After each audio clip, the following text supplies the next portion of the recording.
Um, Everybody else is apparently taking a little while to get over here. I see John is joining us. Howdy. Hody, how you doing? Good. Elena is on stage as well, but she said she's going to get a cup of coffee, so she'll be with us in just a second. How you doing? What's new? Oh, I've lost your volume. Did you mute yourself? I guess you did. All right, well, it's just me for now until these two folks come back and maybe somebody else joins us. We will see in just a minute. We are on Seow session 6, which means we are reviewing up to lesson 4 of the grammar book. John has joined us again. Howdy. You're still muted. I cannot unmute you because you muted yourself. There you go. Hi, how you doing? There you are. Howdy. Hody. I am cold, truly. I thought that I had turned the heater on here, but I guess I didn't try that because it's a little chilly in here. That's the winter time. We got 8 viewers out there in chat. Laloo land? I don't know. It's crazy what's going on in Los Angeles. Unbelievable. Yeah, you want to see how bad it is? Hold on.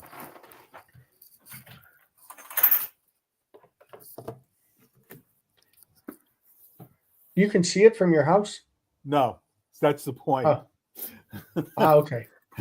Well, at least that's good. Yeah.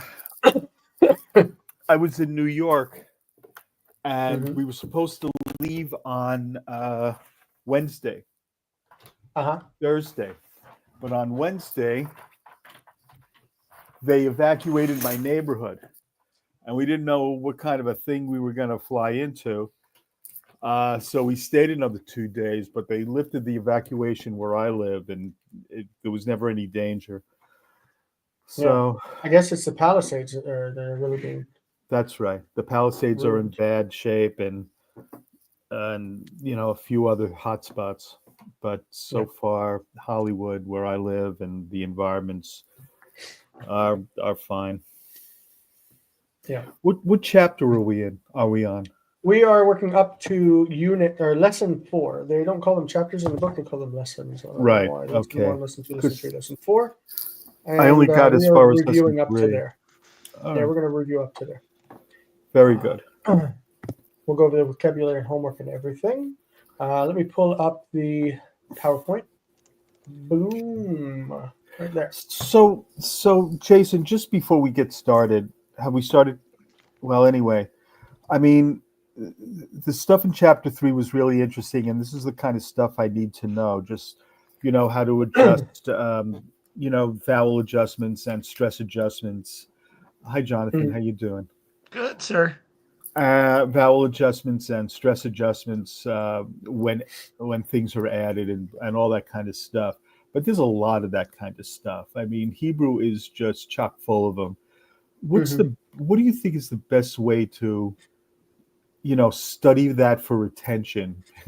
How do because, I don't know. I mean, in 2 weeks, we're going to get another thing, or next week, we're going to get another thing just as complicated and just as technical. And so I have to tell you that when I first went through this grammar, I was 19 years old, and I thought this was torture.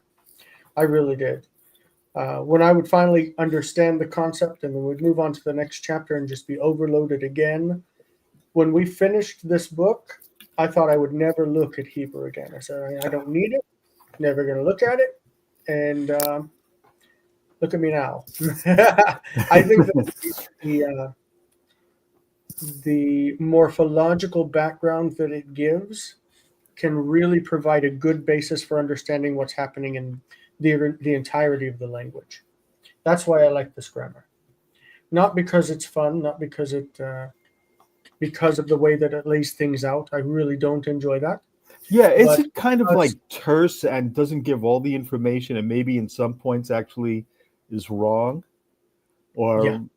Okay, I don't know wrong necessarily, but certainly it covers it so short and quick, and then you don't understand the impact of what he's doing. Right. I totally agree with you. If you want to look, because it's not something we covered from lesson 4, but if you want to look at what happens with the addition of suffixes, it's kind of hard to deal with these things, dealing with the addition of suffixes and all that, because we're not at a point where we really know suffixes and how to add them. The only thing we've learned so far is the plural formation. Right. Right? So it's kind of hard to deal with his dog when you don't know how to say his in Hebrew yet. Yeah. And it's several lessons to come before he gets to that. But we can look at the principles. How about we get through the PowerPoint, Okay. and then we will try to back up and go through the specific sections that he presents these from pages 26 and on. It's really not too much, but it looks like a lot because he divides it up with subsection 1 and alpha and beta and Roman numeral, and like it's really divided, but it can be simplified, I think. So we'll 26 on. So we're going to start with lesson 4, right? Is that right? Yeah, we're gonna go through the presentation that I made. Well, all right. Okay, so vocab videos, I just showed them. They'll find in the last hour. If you go to youtube.com/@the-Hebrew-Cafe, go to playlists and Seow vocab, then it will give you the lists that I've gone over for pronunciation. So if you have trouble pronouncing things, then that will help. This is the homework of lesson 4. And the reason that we're going to look at the homework of lesson 4 is because it's going to force us to look at patterns. Pattern for a noun is called the mishkal. Mishkal. I don't know why it's called that, but it's a pattern that a word will fall into, and then once you have the pattern, you can kind of break it down into its other forms. So if we look at the word kohen, okay, kohen, what we see is 3 root letters. That's kaf, hey, and nun. We're going to exchange kaf, hey, and nun for kuf, het, and lamed. And then we're going to take the vowels that we see, the long O, the cholam, the long E, which is sere, and we're going to plug them in with the kuf, tet, and lamed. And that gives us the pattern, because we're going to name the patterns off of that root. Katal, katal, these letters. And so we have kotel, and we see that right there. So number 1 is B. That's the answer. Right? That's what we're going to do in this. We're going to break it down into the pattern and then identify it A, B, C, D, E, F. That's simple enough, right? Right. All right. So number 2 is thief. Ganav. Ganav. What pattern does that fall into? That's Jonathan says that, by the way, the show is supposed to be a simplification of language grammar. It kind of failed in that mission. It's more detailed and more complicated. And Elena said katal. Okay, so how would you write it out? You mean and this one? Mm-hmm. You mean who's got the dog? I got the dog. Oh, I cannot. okay. I have to mute. Yeah, no. I get it. So I will mute myself later, but right now I'm working. So katal, that would be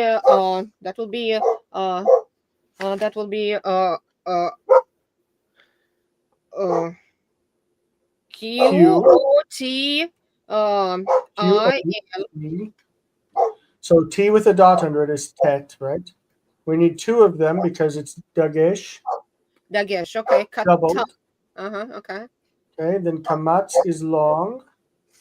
Okay. And lamed. And so lamed is L. Katal. And so that's D, right? Right. So our pattern for ganav, even though it's the word ganav, the pattern is katal. Katal. I hope everyone understands that that's what we're looking at, patterns. Marcelo said D, and that is correct. That is correct. Okay. If we went on to the next one, it's zaken. Zaken. Okay, it's Z-A-Q-E-N. This is long and that's long. So the pattern is Q-A-T-E-L, long and long, which is A. Katel. Katel. Okay? So that's what we're doing, just getting the pattern. What do we see in this one? Jonathan Beck. Yes, which one? After Cohen? Oh. Yeah. Piseach. Piseach. Blame. Mm-hmm. Right. And so that would be a kittail pattern. Piseach. Okay, kittel, because Q-I-T-T-E-L. The furtive patach is not a real part of the pattern, right? It's only there because of the guttural, right? So kittel is C. Piseach, kittel. Everybody agree with that? Mm-hmm. Do you hear my Facebook going off? No. Okay, good. Because it's going off. All right. Blowing up. The next one. The asshole wants forgiveness, Jason. Watch your mouth. Oh, yeah. Gadol. Sorry. Number but 5. He is that. So, John probably here. Leifer, you could get number 5. Is it Leifer or Leifer? Leifer. Leifer. I'm very sorry. That's all right. It should be Leifer. I get that all the time. Okay. Pronunciation is the most important. Gadol. Okay, Gadol. so let's see.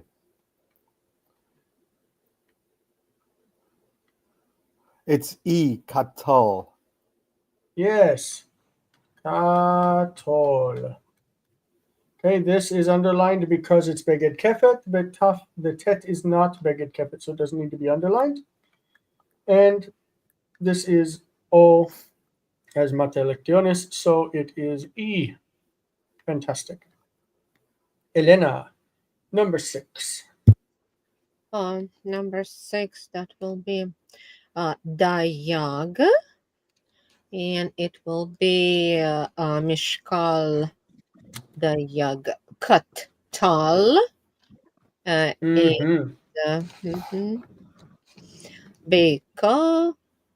Because of the vowel points and the dagesh.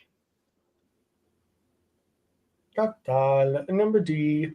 Why do we have the dagesh in the yod? Because it's doubled, right? Because it's doubled. This is a pattern that we're going to see, this katal pattern, is going to be used a lot for professions or like something that is an attribute that's like not changing generally. So we see it in ganav, a thief. It's a person who they make their money by stealing. Lignov is to steal, and this is a person who is a professional stealer, a thief. Okay. Ganav. Mm-hmm. Okay, I got a question. Dog is a fish, right? Yes. Mm-hmm. Okay, so why is it Yud over here between Dalet and Gimel? Shouldn't be like Doug something else there or before. Remember that there are 3 letters that are weak letters. What are they? Oh, Nun. No. Nun acts like a weak letter, but it's not technically. Oh. Because Nun likes to assimilate, but these 3 letters disappear. Disappear. We talked about it last week. These are Hey, Vav, and Yod. And Yod. Hey, Vav, and Yod. That's tetragrammaton. So the verb to fish is dug.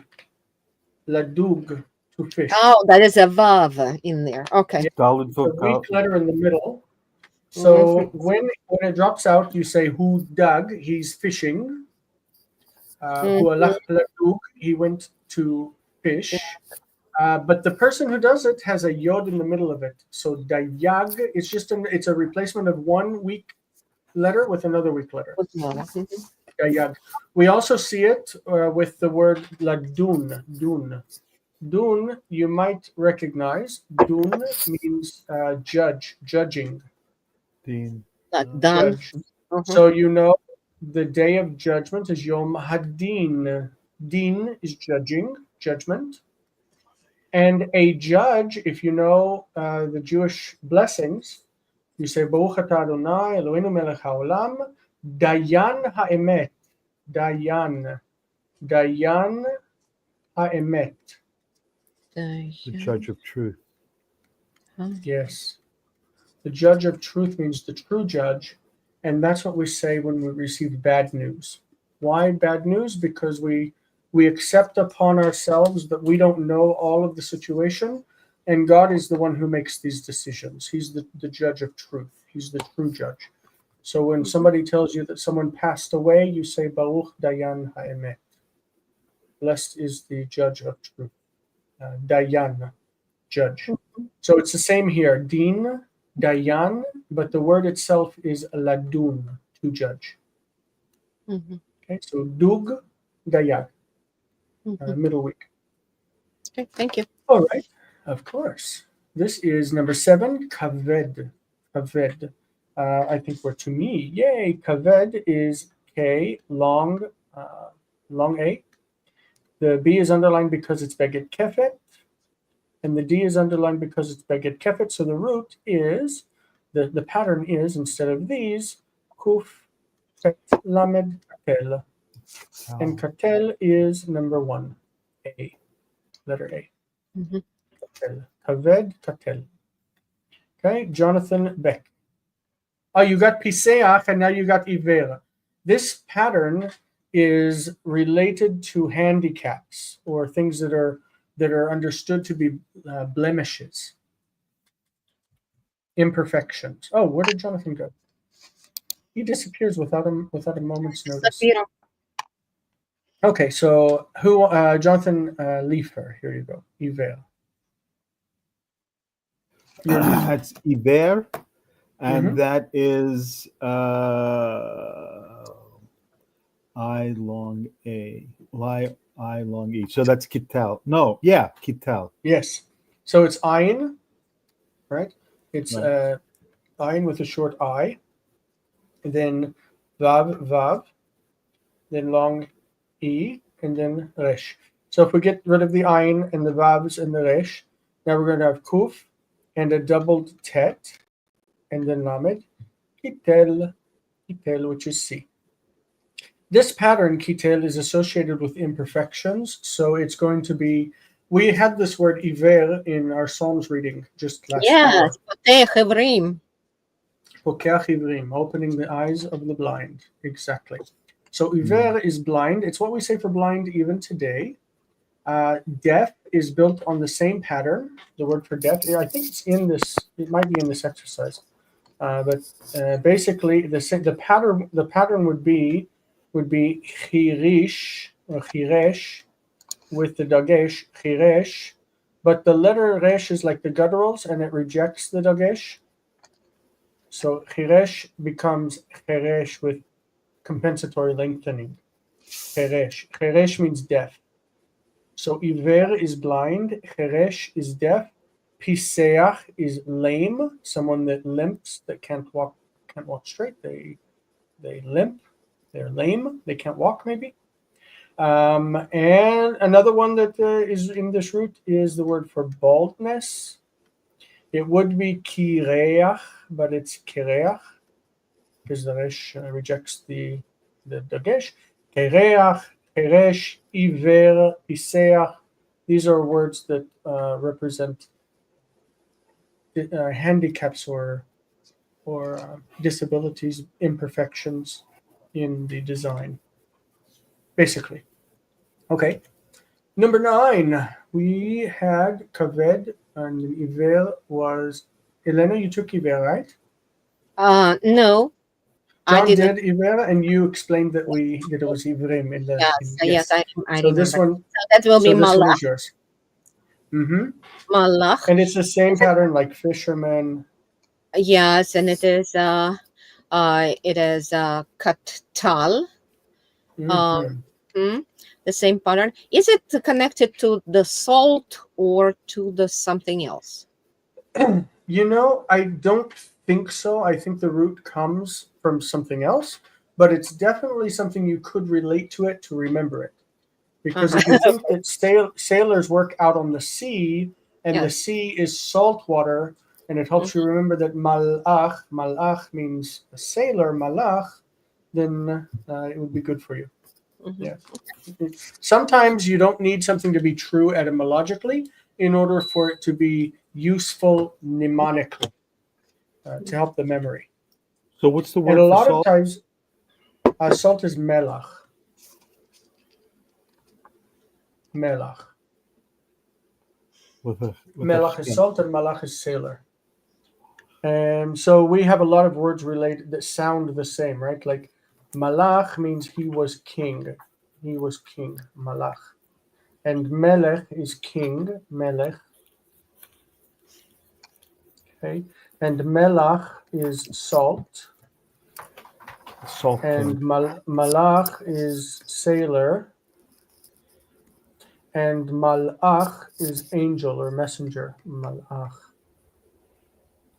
So we have a lot of these words that sound very similar. Melach, melech, malach, malach, malach. So that can be a little bit confusing, but when you see the text in front of you, it should be really clear. Because malach, this one has dagesh, and none of the others do.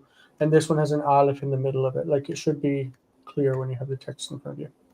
But we will say that malach and dayag and ganav, they all share the same pattern, and it's something that you do professionally or as in more than a fun amateurish way. Does Jonathan return to us? No. Ra'ev. Ra'ev means hungry. Ra'ev. Ra'ev. We get rid of the radicals. Then we put katel. We got our pattern, which is a. Katel. Katel is like ra'ev. It's like zaken. It's like yashen. He sleeps. This is a pattern that is used for stative verbs. Stative, meaning that you're in a state of something. Like you're in the state of being old, you're in the state of being hungry, you're in the state of being sleeping. What was the question, Elena? Kaved. Kaved. Kaved is also in the state of being heavy. These are stative verbs. Okay. John, please. Shoter. And that is kotel. Shoter. We just get rid of these. The tet stays the same, right? And we've got kuf and lamed, kotel, which is it's letter B, kotel. Great. Okay. Now we've got like gadol and kadosh. Yeah, that's kadosh, and kadosh would be katol.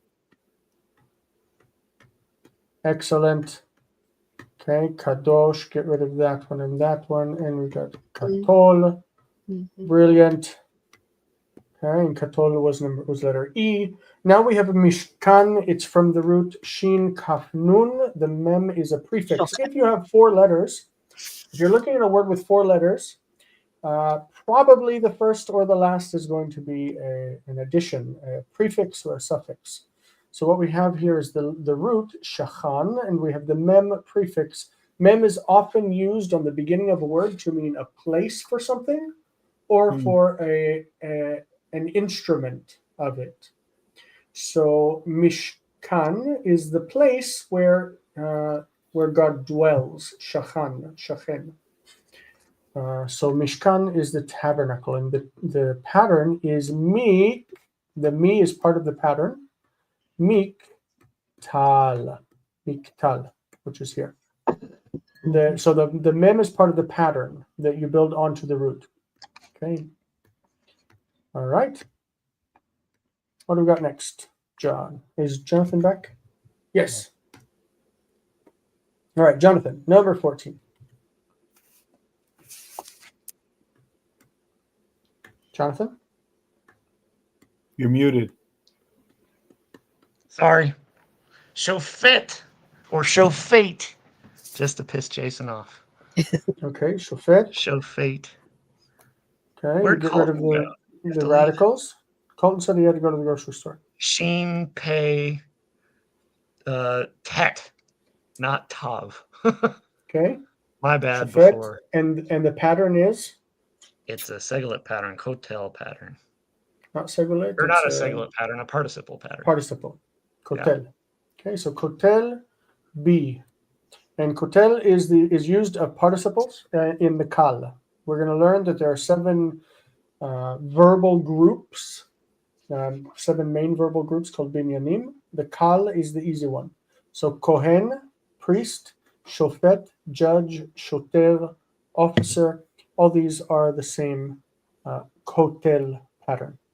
Okay. I think it's starting to make sense to you. I hope. What about people over in the chat? Are you understanding what we're doing and what's going on? Why we need to recognize patterns and roots? Let us know, and we will adjust. We will adjust what we say afterwards accordingly. John Leifer for Midbar. Midbar. That's the radicals are Mem, Dalid, Beit, and Resh, and it's Miktal.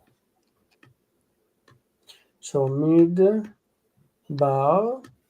and then we just get rid of Mem is actually a prefix, right? So the radicals refer to the root letters, are right. Dalet, Bet, Resh, and we're going to replace them with Kuf, Tet, Lamed, and get Miktal, which is letter F.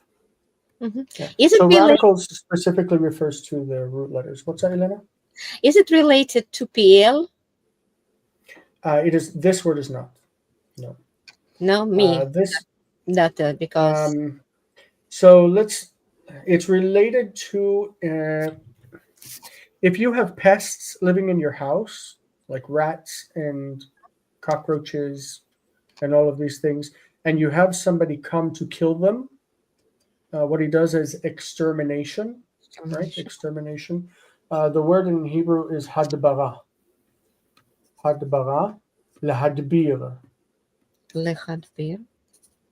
Lahadbir, who madbir. Madbir is a person who exterminates these critters that are running around. So midbar is a place that doesn't have life. The amount of life in the wilderness, in the desert, is very low because it's hot and dry, and not a lot of things live there. So midbar. Is there a cognate verb or something that has that sense? Because when I see Dalet Beit Resh, I think of speak. Yeah, that's what I'm saying. The verb is hidbir. Hidbir. That's the verb. It's to exterminate. Hidbir. What does that have to do with speaking? It has nothing to do with speaking. It's like I was saying before about the name Yeshua and the noun Yeshua. It's not a good idea to associate things necessarily with roots, because midbar and medaber are not connected in any way whatsoever. So is there a cognate noun to this? Cognate verb to this noun that deals with life or? It's not life. It's the extermination of life. Okay, so extermination. The verb is hidbir. But it's only in the hifil. It's in the hifil. You don't have to have a root expressed in all binyanim. You don't have to have it. You can have a root that in a certain nuance, a certain meaning is only expressed in the nifal or only in the hifil. There's no requirement that a root has to appear in other binyanim. And we're talking beyond what's going on in this lesson, but yes, hidbir and medaber or diber don't belong together whatsoever. They share the same 3-letter root, which is dalet bet resh, but you will see in the dictionary, when you look at the root, you're going to see root number 1. Root number 1 deals with this, and this. It's in the kal and in the pl and whatever. Root number 2, it looks like the same letters. It's dalet bet resh, but it means something completely different, and it came from a different place. It's not the same not the same meaning. And you can have the root number 3, root number 4, and it will show you in the dictionary root number 1 means this, root number 2 means this, and it's expressed in the nifal and it's expressed in the hitpael. The root doesn't have to be expressed in all of the binyanim, and even having the same 3 root letters doesn't mean that they came from the same place. Thank you. I get what you're saying now. I've seen that in the dictionary. Excellent. And how to deal with it. Excellent. So number 16, this is like kadosh and like gadol and these other words that are adjectives, right? Yes. Who did midbar? Midbar was John. So Rachok. Rachok o katol. Rachok. We're going to cut out the resh, chet, and kuf and do kuf, tet, and lamed katol, which is letter E. Brilliant. We got 17 and 18. We'll be done with this. Mikdash, I'm just going to throw them out because we're running, this is taking long. Mishkan, Midbar, Mikdash. It's from the root, the pattern, Miktal. Miktal, just like these other ones, which is letter F. Okay, and finally, Ilem. We said before with these imperfections, Piseach is lame, Iver is blind. Where was the other one we had? What else did we have? Anyway, Ilem is the same pattern, and it means mute. So the lame, the blind, the mute, the bald, we said the bald, the deaf, cheresh. All of these are the same pattern, and that pattern is kitel with the middle doubled kitel. Okay, how's that feel? Ilem, mute, someone who can't speak. Mute person. Is it the same on the computer? It says mute. It would be ilem if somebody is muted. No, that is from the word shaket. So we have two roots that have come together in Hebrew: shaket and shatek. Shatek. So sheket means quiet. Shaket, he is quiet. He is quiet. Who shaket, and shaket is quietness. But when we want to make it into a verb, like to make something quiet, we say lashtik. Lashtik, hishtik. Hu shatak. He became quiet. I know it's really weird that we've got the kuf and tet, and then we've got tav and kuf. I know it's weird, but these two roots are connected. So shaket is related to hishtik. Hishtik.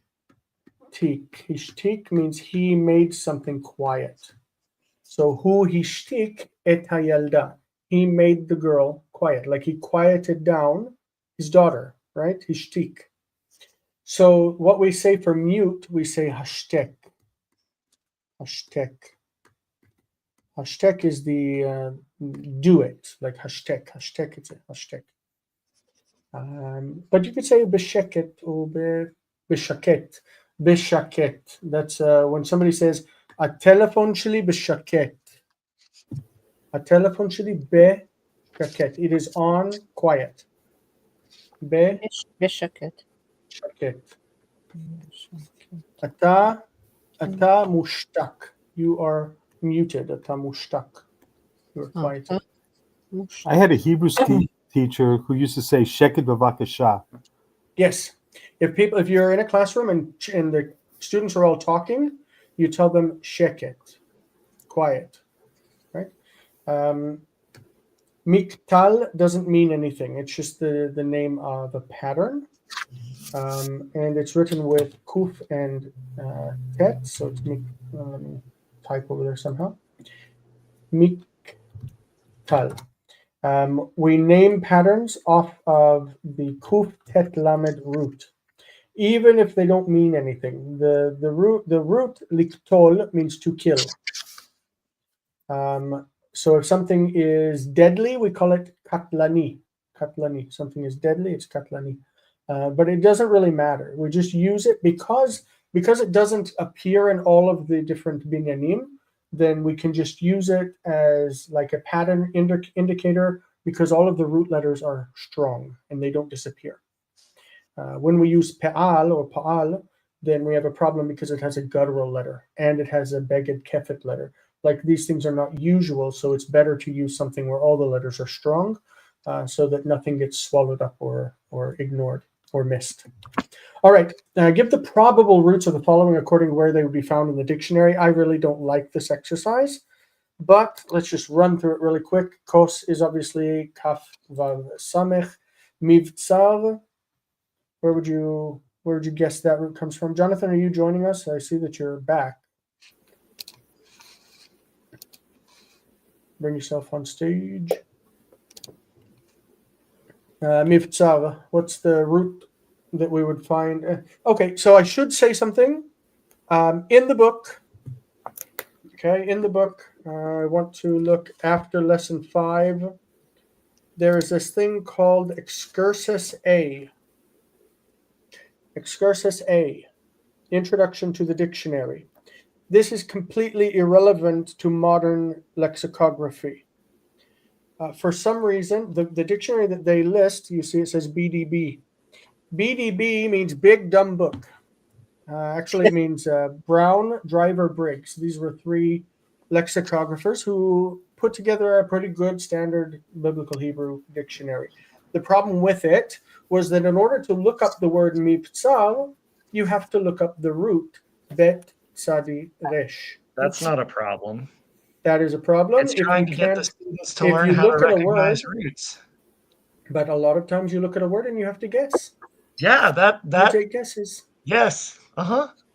So in modern that's how we learned. That's the book HEC used till like 5 years ago. It's also how I learned. I used BDB for a very long time. I would carry it to class. It's a big fat book. It's pretty big. My professor called it the Big Dumb Book. Do you have your Big Dumb Book with you? It is dated, and in cases it's wrong. Yeah, because we know a lot more.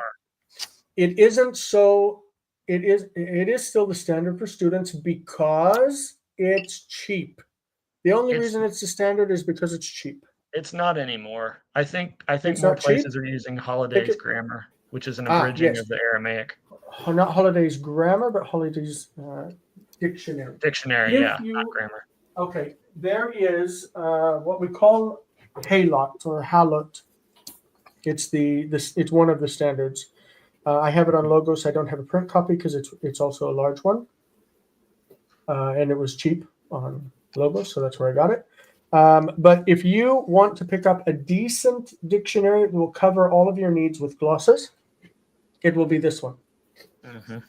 Oh, yes. By William Holiday, a concise Hebrew and Aramaic lexicon of the Old Testament. This is what my professor would bring to class with him. When he needed to look up a word, he would consult this. It's much So lighter. why did you have to schlep the BDB? Because you chose to. Because I was a poor student.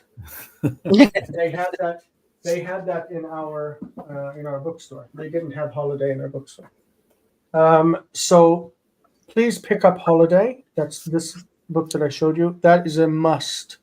And you will not need to look words up by their root. You can look them up. You can look up a mivtsal, and it will show you mivtsal. So Excursus A is kind of outdated because most people today don't use BDB.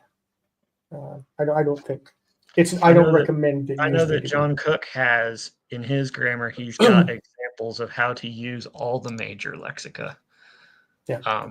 So he's got the BDB, he's got Holiday and Hallett back there, but Holiday and Hallett are basically the same, just one shorter.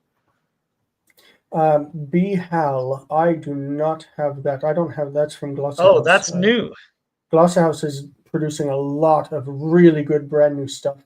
I used to hate Glossahouse. I'm very impressed with them. But they have grown because the person that runs it is not very nice. But anyway, let's not get personal. So anyway, mivtsar, you would look up in BDB by the root bet tzadi resh. We're just trying to guess what the roots would be. This is machon, We said before that mem is often used as a prefix, and prefixes are not part of the root. So the root you're going to look up is kaf vav nun. Right? Kaf vav nun. That's what you look up in BDB. This is kane. The root you're going to look up, obviously, is kuf nun hey.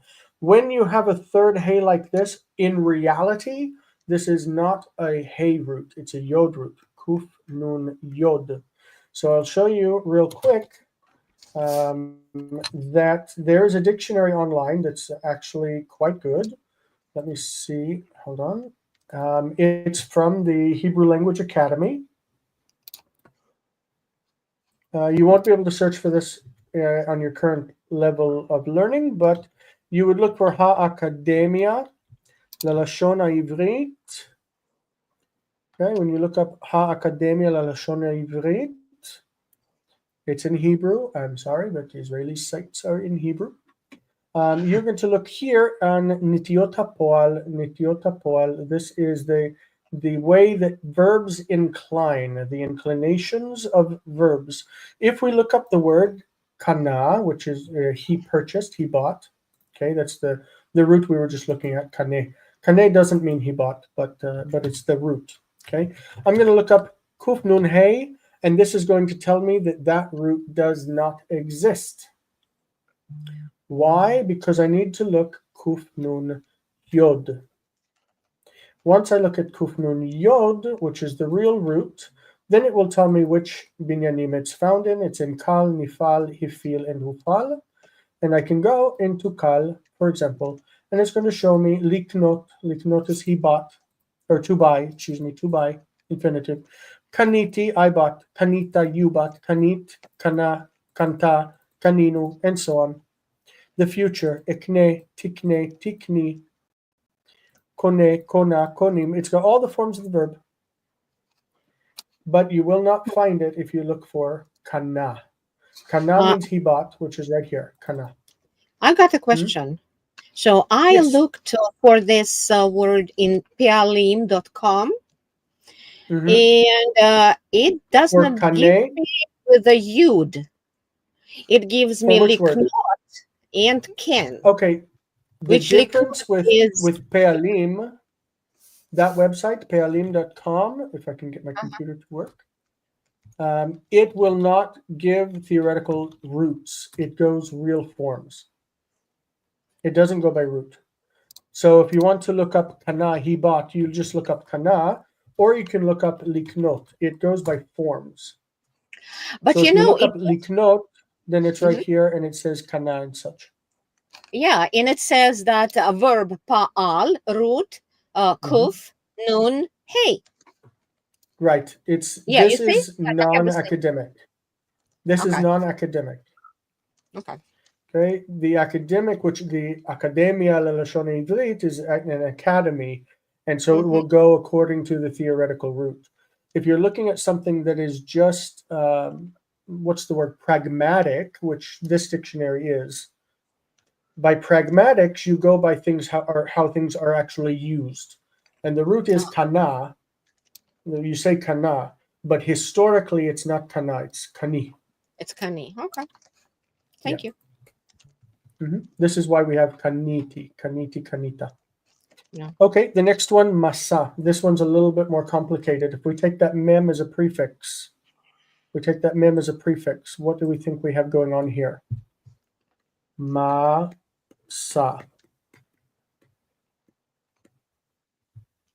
The mem is a prefix, so we can get rid of it. And then what do we have going on? We have the scene being doubled. The scene is doubled. What often happens with root letters to make one of them double? Is it compensatory doubling? Not compensatory. It's called assimilation. Assimilation. The nun that would be here has assimilated. The root is nasa. Nasa, laset, linso. So what happened was the pattern was man, sa, maktal as the pattern. We have here a sin and a nun that are right up next to each other. Mansal, mansa, mansa, mansa, mansa, masa. The nun, when it's right up against another consonant with no vowel underneath it, a silent shva, it wants to disappear. We said that nun is like a weak consonant. It's not weak itself, but it's like a weak consonant. So it's masa. So we look up nun, sin, aleph. Okay, the next one, ereva. The a ending is a feminine ending, so it can be removed, and the root would be ein resh vav or ein resh yod, ein resh yod. Yod and vav are the same in value when it comes to roots. Okay, like the word ani, like poor, somebody's poor, ani. It's probably root vav, but it's with yod. Like yod and vav will interplay with each other. Okay, mora. Mem is a prefix. Yud Rei Aleph. That will be Yud Resh Aleph or Vav Resh Aleph. The Yod and Vav can be either one. You would try to look it up under either one. It's from the word Yareh. Yareh is afraid, and Mora is fear. Fear. What happens to make this Mora? If you think, like this is how they explain it in the book as well. That we need to think of it as originally the same pattern as Masa, but the Vav was pronounced like a W, Mau. Maura. Maura. The AW, ow, became O before an accent, before the word stress. So Maura became Mora. This happened all over the Hebrew language. It happened everywhere. So if you think Yarad, he went down, Yarad, going down. When you make it like he made it go down is Haurid. Haurid became Horid. Horid. We're going to see it everywhere in Hebrew. So get used to AW becoming O. Okay, this is on page 26 that we're going to talk about in a bit. Okay, Bina. Bina. Anybody? What's DWWP? Is that you, Jonathan? DWWP? What? What is that? Is that someone from your Twitch? Oh yeah, that's someone from my Twitch. Oh, yep. Cool. Yep. Elena, were you answering this one? Bina?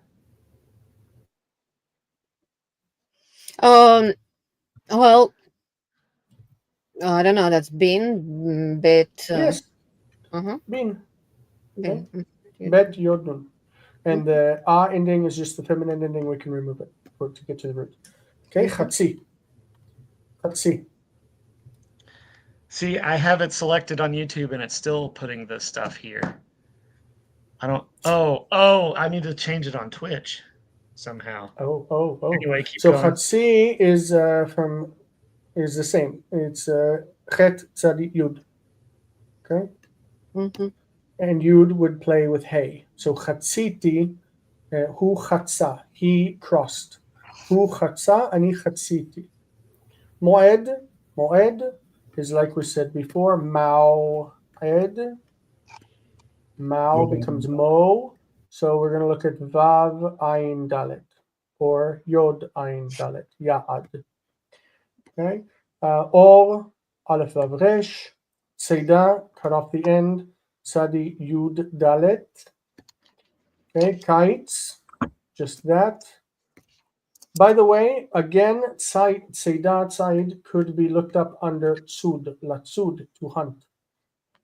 Again, the yod and the vav are playing with each other. Jason, don't be dirty. I'm not. Matzav. Okay. Matzav is the same root, is the same pattern as masa and as mora. Same pattern. That is maktal, right? Maktal. That's the pattern.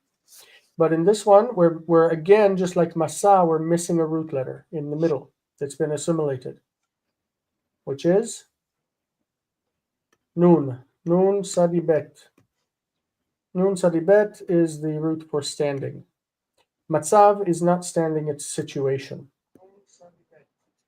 Ezrach.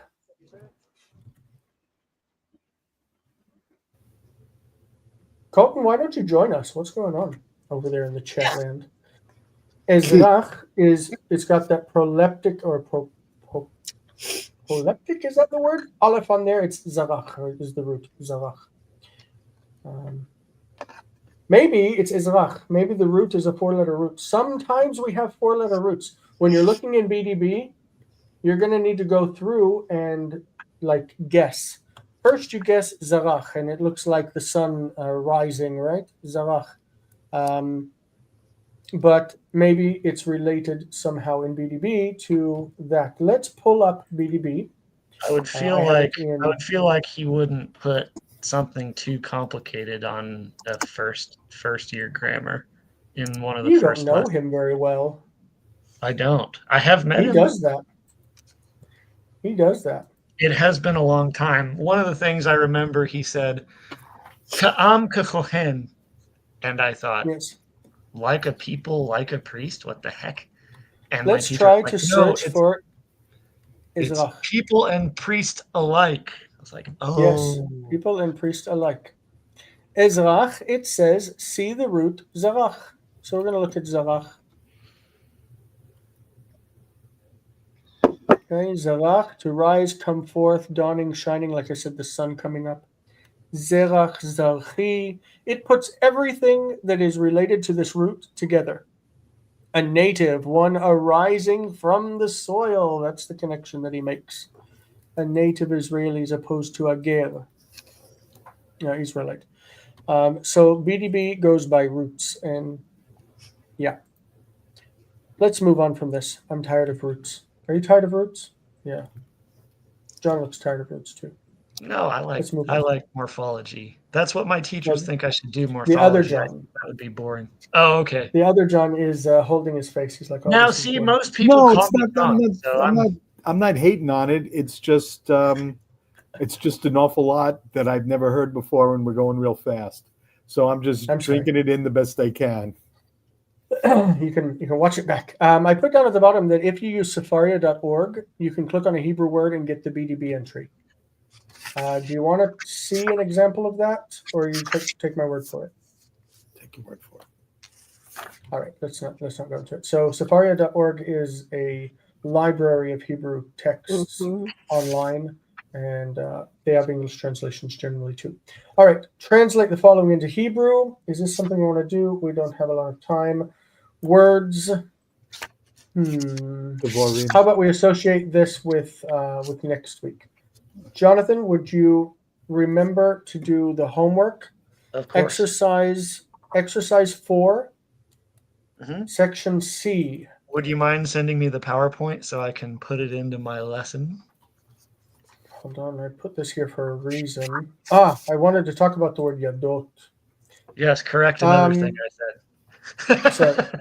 So translate the following into Hebrew. Let's go through them really quickly, and then you can. I gave you wrong information, and Jason is fixing. You can go them into more depth next week. So words, dvarim, davar, dvarim, spirits, ruchot, from ruach, ruchot, rams, elim, from ayel, elim, lights. In modern Hebrew, we say orot, and it's masculine. But in the Bible, it's Orim. Is it? In the Bible, and I think it only comes in one time. In Genesis, it's a different word. It's Ma'or. Ma'or is a source of light, and then the plural is Me'orot. But the word lights itself is used Orim, or I think it's only like once or twice in the Bible. Stones is Evan. Avanim. You're going to go over the patterns next week with the Segula nouns. What's that? No, it's time to collect stones and time to gather stones and time to throw them away. Yeah. Kohelet plays into everything nowadays. So eyes is ein, einaim. You won't say enim or enot, but enot is a word that we have because ein means not only eye, but also a fountain. And so the plural of ein when it's fountains is enot. but when it's eyes is enaim, and that's it. Enaim doesn't mean two eyes; it means eyes. So I can say like arba enaim, 4 eyes. Shmona enaim, or shmone enaim, 8 eyes.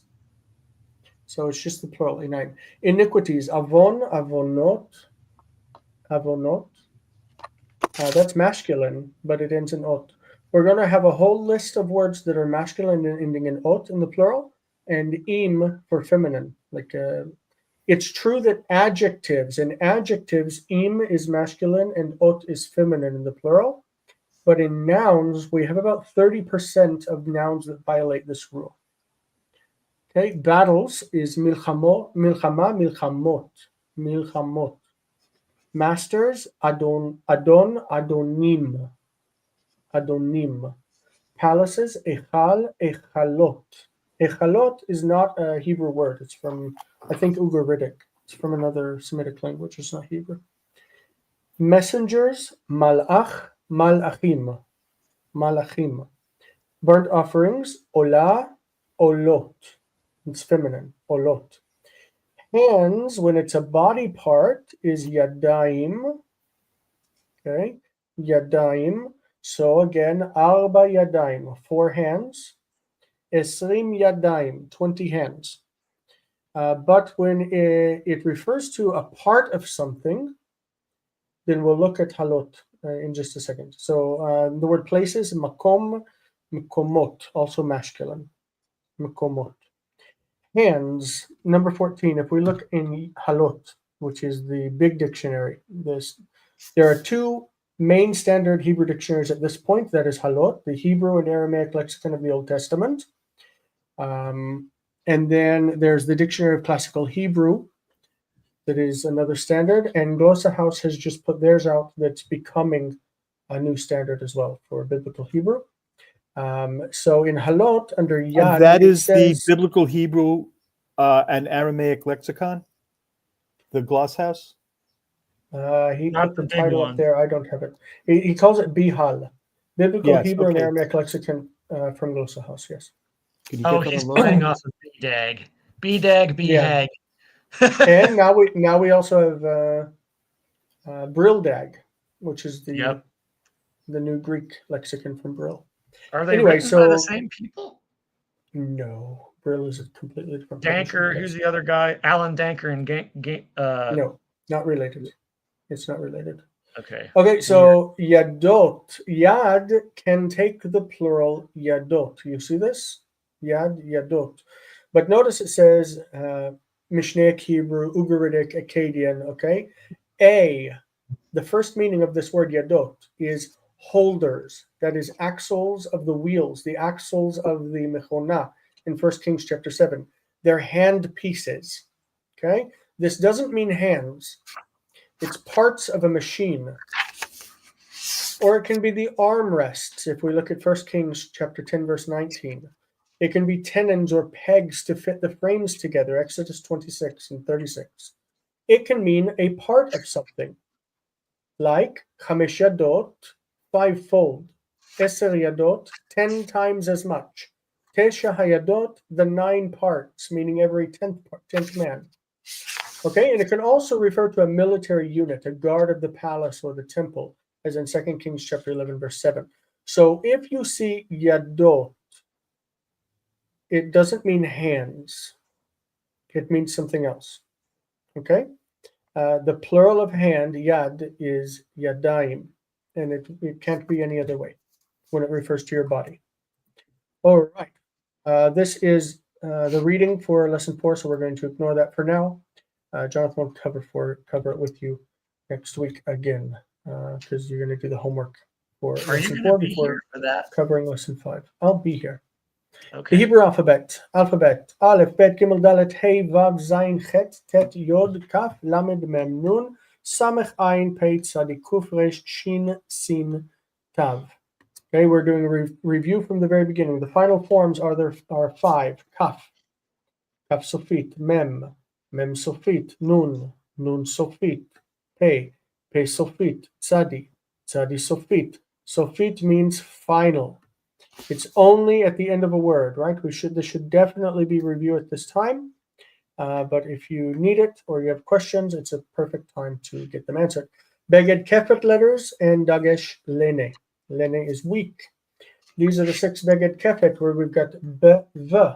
G, G doesn't change. D, D doesn't change the sound. K, Ch, P, F, T, T doesn't change. You might So want to in mention, our modern... You might want to mention that Seow says that there is a difference. Right, because Seow is not using modern Hebrew, and we do.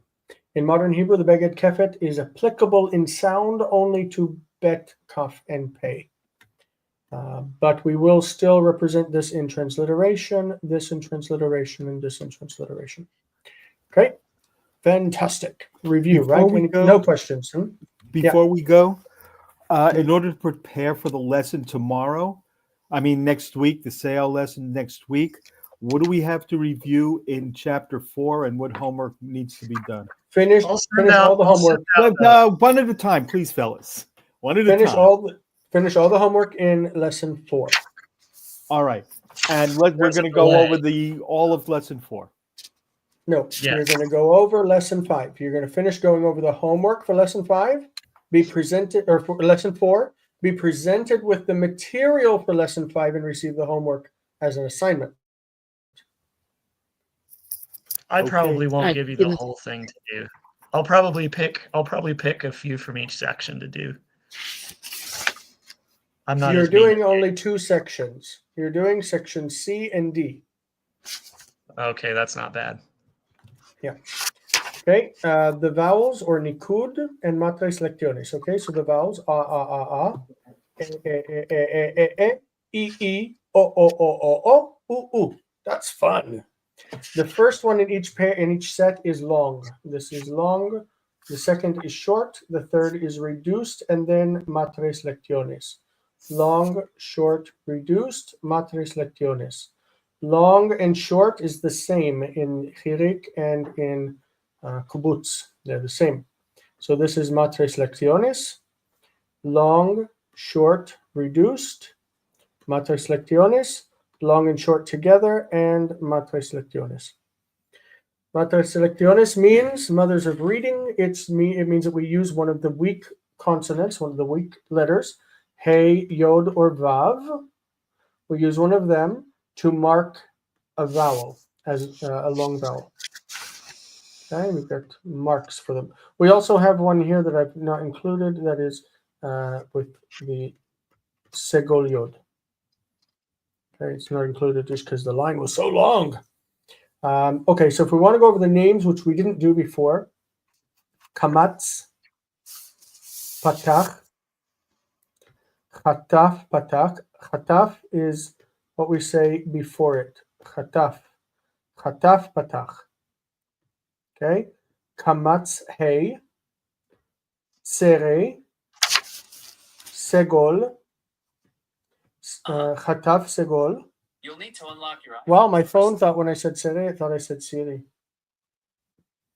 It says you need to unlock your iPhone first. Okay, this is Segol, Chataf Segol. This is Sere Yod, Sere Hey, Segol Hey, Hirik, Hirik Yod. Okay, this is Cholam. Kamatz Katan. It's Kamatz. It's the same as this, Kamatz, but this one is short. It's small. Katan. We call this one Kamatz Gadol. Big one. Big Kamatz. And this is small Kamatz. Kamatz Katan.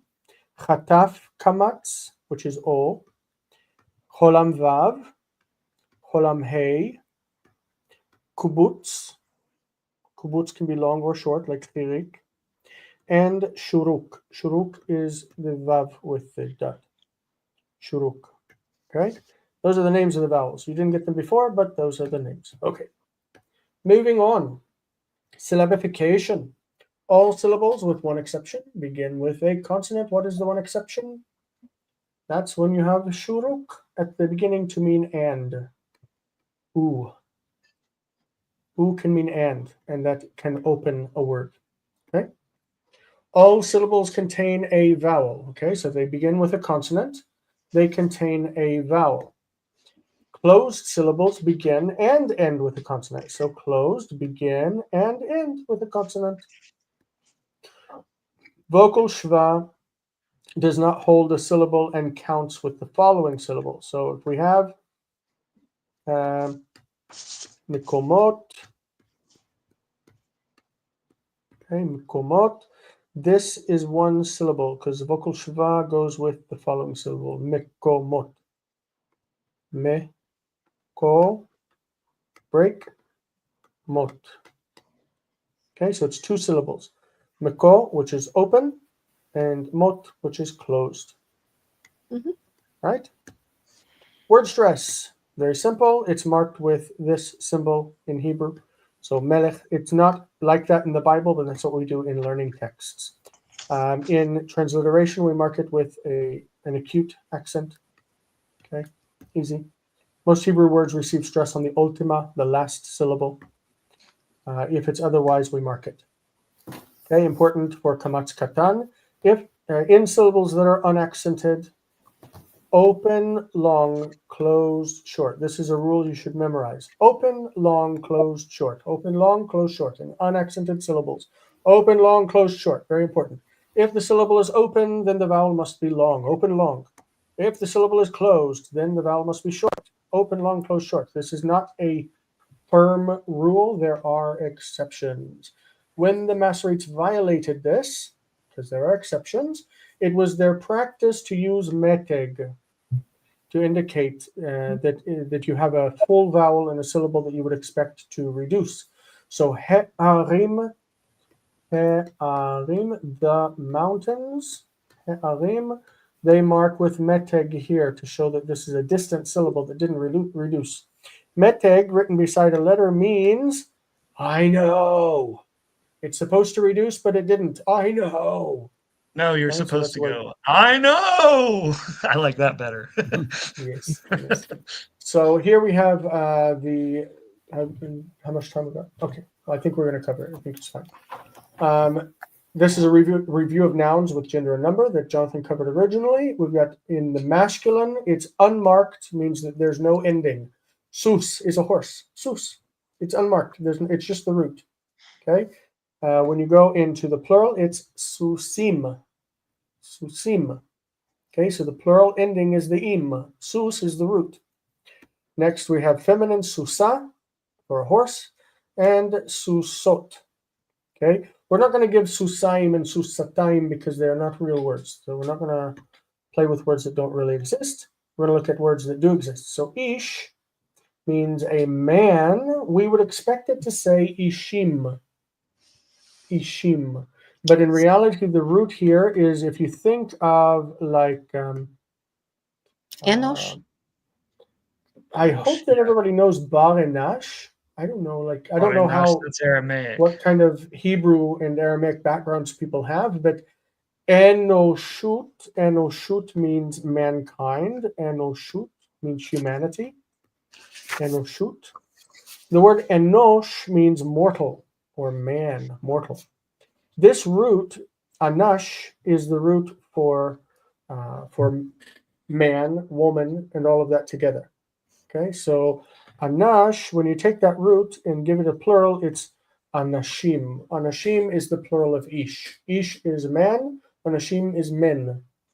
The feminine is also based on that root, but you see the assimilated noon because it's insha. Insha, which is anash, insha becomes isha. And the plural is a little funny because in this one we drop the aleph. The aleph is anashim, men, and without the aleph, nashim, women.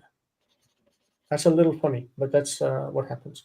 So we're going to see a lot of examples of words that end in im in the plural that are feminine, and a lot of examples that end in ot in the plural for masculine that don't violate the gender. Okay. Yad, yadaim. The dual form is used as a plural for body parts and certain place names. Also, we didn't mention before that it works with time. So yom means a day. Let's Yom. This is the word, the letter. Yom. If you add the dual ending on day, yom, yomayim, it literally means 2 days. Yomayim. Yomayim means 2 days. Shana is a year. Shana is a year. When you add the ayim onto it, this becomes taf. And we have shnataim. Shnataim means 2 years. When it deals with time, it literally means 2. So chodesh means month. Chodesh is a month. When we want 2 months, we say chodeshayim. Chodshayim. Chodshayim is 2 months. If an hour is sha'ah, then 2 hours is sha'ataim. If you say 100, me'ah, 200 is me'ataim. So the aim ending for years and time and all of that really means 2. But when it talks about body parts or whatever, it doesn't. So ein is an eye, and einaim is eyes. Okay, and it doesn't mean 2 eyes, it just means eyes. It just uses a plural. Okay, next we have kanaf, which means a wing, and knafaim is wings, like you eat chicken wings. Kanfeof, knafaim, knafaim.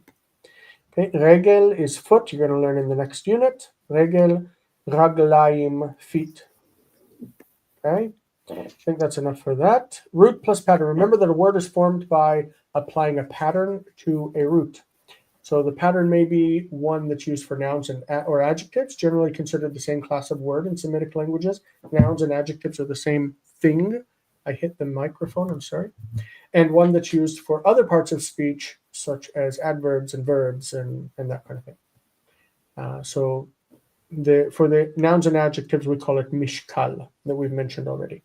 Mishkal. Okay, we identified patterns in this week's homework, which we just did together.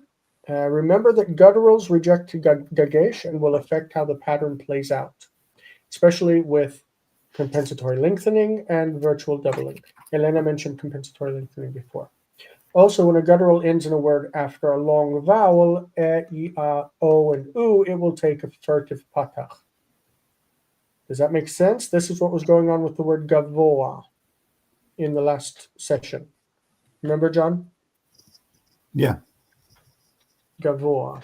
Gavoa is really with that's a mapik hey. That hey is real. Ga, vo, a. So it's ga, vo, and the a right there goes before the hey. The hey is a real hey, and it's just there for pronunciation. Gavoa.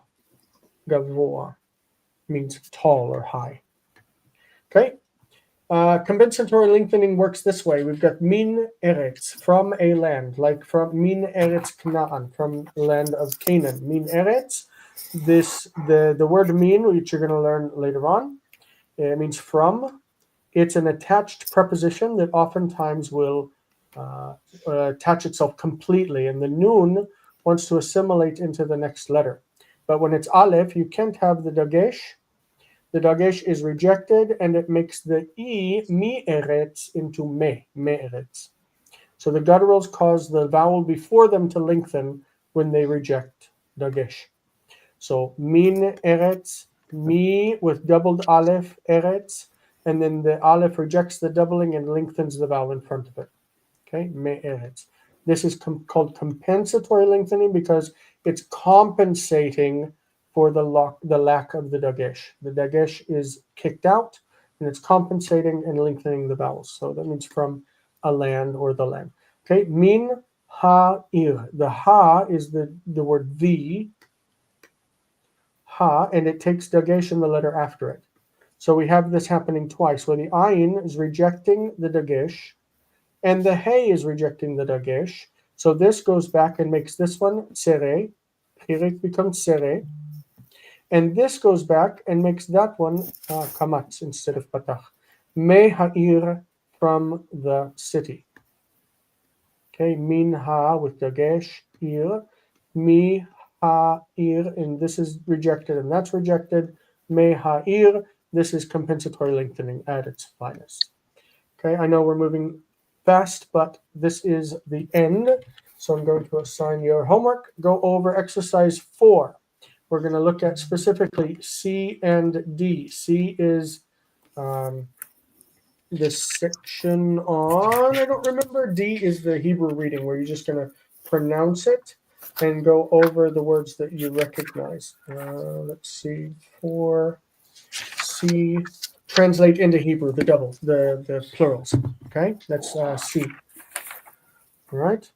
And read through lesson 5 on geminate and segulate nouns. Also, there's a list of irregular plurals at the end that you should memorize. It says irregular. I don't like the word irregular, but that's what he uses, so we're going to say irregular. Regarding vocab, plurals should regularly be mentioned in the list from now on. And 2, remember to check out our playlist, to which we'll be adding throughout the course. I've already done up to lesson 5. That is it for this. Whew, that was a fast review. Yeah. But that's what we've covered up until now, from the beginning to lesson 4. Are you all right with it? Yes. Yeah. It's a lot of material, I know. I want to be thinking about, well, never mind. Forget it. How many lessons do we have in the book? I don't remember. I'm not worried about it. I'm not really sure. I'm a little bit worried about it because I don't want to be doing this book for a year. Okay, well, I'll continue on it. Huh? 29. Oh, 29 is not bad. 30. Colton says that in some inscriptional Hebrew, the hey is mater pochalam instead of vav. That is true. That is correct. Very good. Absolutely true. And it plays into a few words in the Bible, like the word po, which is pei hey, means here. And ko, kaf hey, that means thus, in this way. You also, sorry, Jason. And also with the tetragrammaton, but we're not going to go over that because I need to go into the next session. We are 2 minutes late. So, guys, it was lovely. Y'all are wonderful, and I hope you stick with it. The grammar, like I said, is a nightmare, and I hated Hebrew when I finished it, but I hope to make it clearer than it was presented. Yeah, I hated Hebrew when I finished Lambden. Yeah. So we'll see you guys on the flip side. Time for the 3rd hour for Patreon users, and we'll see you there. All right. We're going to Zoom. We're going to Zoom, by the way. Oh. Send the link. I don't have a link. I sent the link on Patreon. Oh. Go to Patreon.com. I don't check that. But here. All right. I'll get it. See you, folks. Bye, Elena. Bye-bye. Bye. Okay, see you.